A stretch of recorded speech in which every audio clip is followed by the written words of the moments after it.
Welcome to the DeFi Dharma and Liberty Show. I am that I am. Today we're taking a deep dive into decentralization, DAOs, DApps and Dweb, also known as Web3. So if you're not familiar with what this channel's all about, please check out the intro show. Without further ado, let's dive into the show.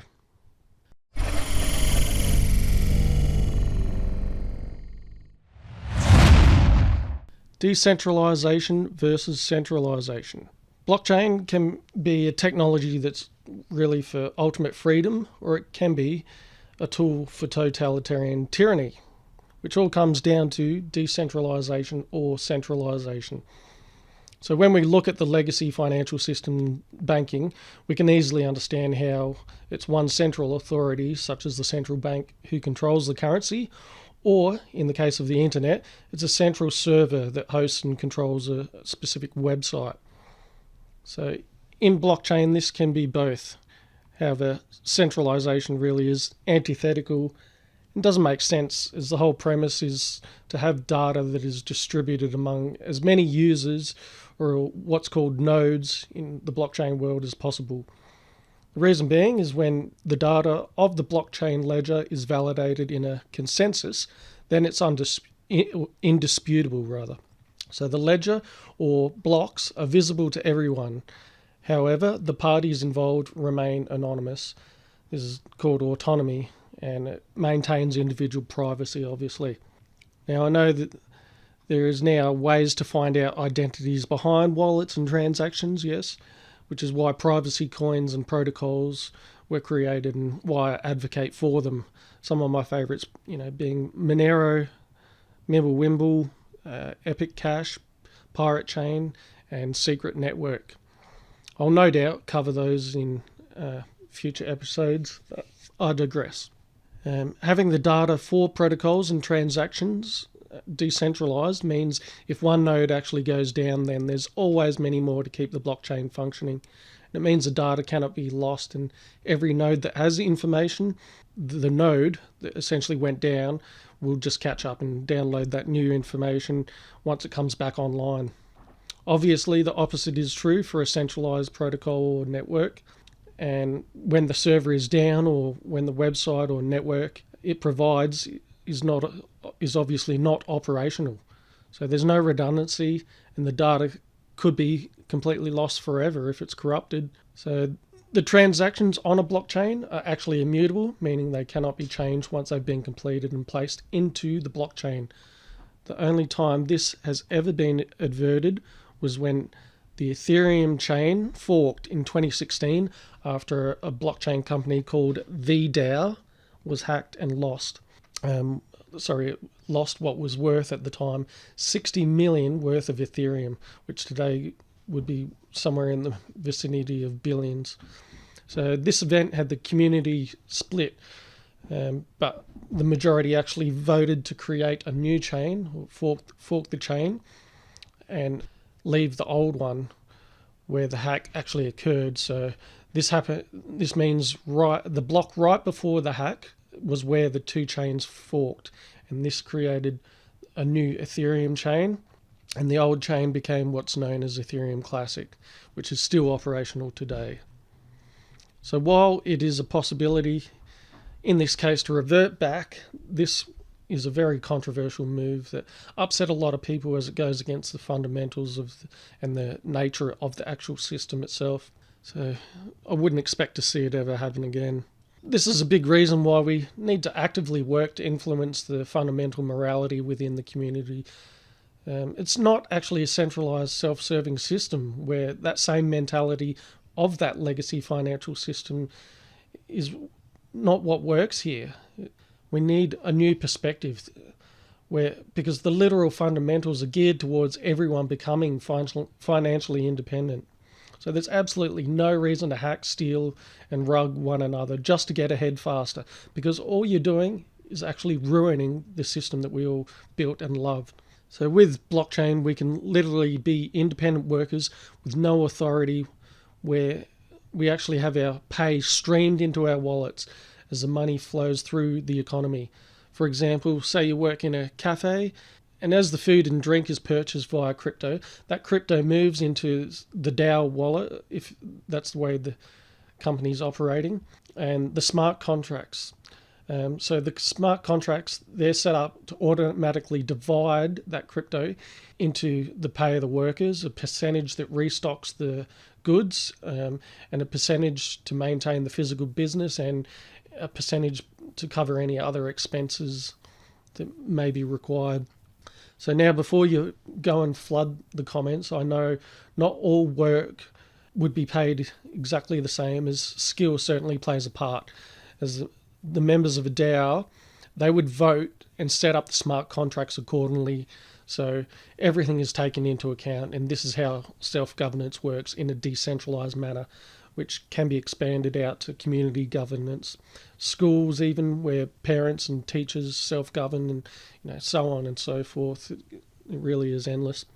So this essentially creates equality within the workplace. It removes the need for central government and authority, and in place of essentially a collective ownership. If you're familiar with anarchist economic philosophy, this would be seen as mutualism, essentially a synthesis of communism and property, or a more common and generalized name for it is left market anarchism. So imagine the mental shift, where we are not all only collective owners of our own businesses, but the government of our own local communities and those businesses, where we all get to vote on where our mutual aid is spent and things like that, how the company evolves, how the school evolves, or whatever the case may be. So in coming with that new found understanding, do you think there would be vandalism and theft and crime in general in a system where it's created, where it's geared towards everyone being able to become financially independent, have ownership in these actual businesses, and actually have a decentralized government? And it's obviously quite hard to imagine, considering we're not in that space. And obviously this system cannot remove all problems. It's not some utopian ideal. It can't remove, relationship disputes and things like that. Blockchain isn't perfect. It can't fix all the problems in the world. However, it does remove a considerable amount of those possibilities that will cause crime and so on, and problems within governance. So obviously our current government has many, many fundamental flaws, and having people in authority where they get to dictate where money goes opens up a lot of problems in many, many different ways, morally and so on and so forth. So I won't go into that anymore. That's a whole nother can of worms we can discuss further if you'd like in further episodes. Decentralized autonomous organizations, or DAOs. So obviously I already covered a large amount of information there about how DAOs operate, and that's what it stands for, Decentralized Autonomous Organization. And as I already explained with the example I gave you with the cafe, you can see how a company is able to set up their system of operation as a smart contract protocol on the blockchain, and the people can vote on how each contract works in the protocol, so their company flows as they wish. It's not only where a company can be and is collectively owned, it's self-governed via the blockchain. Now, if something within those smart contracts doesn't work the way it's intended, they can simply vote to amend it. They can adapt it, evolve each contract as the business grows and as things change. So it's fluid. It's not a completely static system. And your vote does count. And yes, I am saying that tongue-in-cheek. So there you go. There's the systems. You got your DAO, where you got more trust through the smart contracts, because if you know anything about smart contracts, they're what's known as trustless. No need for trust, because it is set up that way and cannot be altered. So there's no requirement for trust. It is and does what it does. All information is actually stored on the blockchain, so it's immutable. You make your own decisions, as in the company, the DAO, the organization. And obviously in the traditional centralized system, you've got the hierarchy of the CEO, managers, middle management, and then the workers and so on, where you have to do as they say. You don't like it, you have to leave, so on and so forth. You don't really have a choice in that situation, whereas you do in a decentralized autonomous organization. It's all, everyone's classed as an owner and has equal say. Next is DApps, or decentralized applications. Decentralized applications are simply apps that are built within the decentralized blockchain, like the Bitcoin or Ethereum blockchains. Much like the blockchain itself, it's immutable, so cannot be changed by anyone. It's censorship resistant, and once it is on the blockchain, nobody can block it, as the source code is there. It's what's known as open source, so it's visible to anyone. This also creates a healthy evolution, as anyone can take that information to create an even better DApp. So it's a win-win for everyone, so not just the central owner of that app, like in the centralized system. Dweb or Web3 is very hard to define, as it's a lot of potential, but at the same time it's not much, because it's not yet been scaled out as it really should be.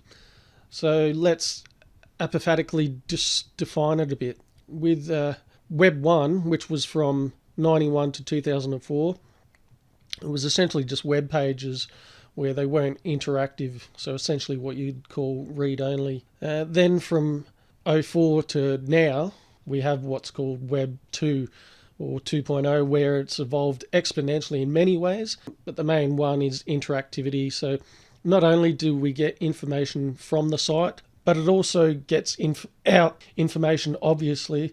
The implications of this are impactful in many ways. So, for example, we have Google, Facebook and Twitter, where they collect our personal information, from sex, age, location, income, occupation to internet use. And those sites then on-sell that information to advertisers to make money. Needless to say, there's many immoral implications to this situation, from the fact it's your personal information, and you should have the ability to say who can and cannot access your information, and only you should profit from it. It's pretty obvious. Now, this is where Web 3 or Dweb comes in, because where Web 2 makes you the product for centralized companies' profit, in Web 3, you are the owner of your data, and you have the ability to say who can and cannot access it, and you profit from it. In this process, you can remain completely anonymous and have what's a digital ID behind a digital wall, where sites can only see that a verified person is making the transaction, or you can actually give them that information also to verify themselves if you wish. It's also said that in the future it will be able to add, or you will be able to add or remove any content, but obviously this is yet to be realized, because the fact is it's decentralized, meaning that once the information goes out onto the decentralized blockchain, it's not yet been figured out. So if you can see the need for blockchain technology to have a moral foundation, and you like this content, please consider joining us in the social media groups in the comments section below to help us influence the community via a grassroots movement. We're currently on Discord, Telegram and Keybase. We discuss everything. I'm also on Twitter also. All those links are in the description below. And in those, we discuss everything from how to implement strategies that will change the community for the better in the ways that I've already discussed, to warnings as to what scams to avoid and things like that, and how we can help each other to stop them, and of course what we're doing to make great yields in DeFi. Well, that's it for this one. I look forward to speaking to you again in the next show. Please hit like, subscribe and hit the bell to keep notified on new content. Namaste to you all, and until then, stay free, homies. Peace out.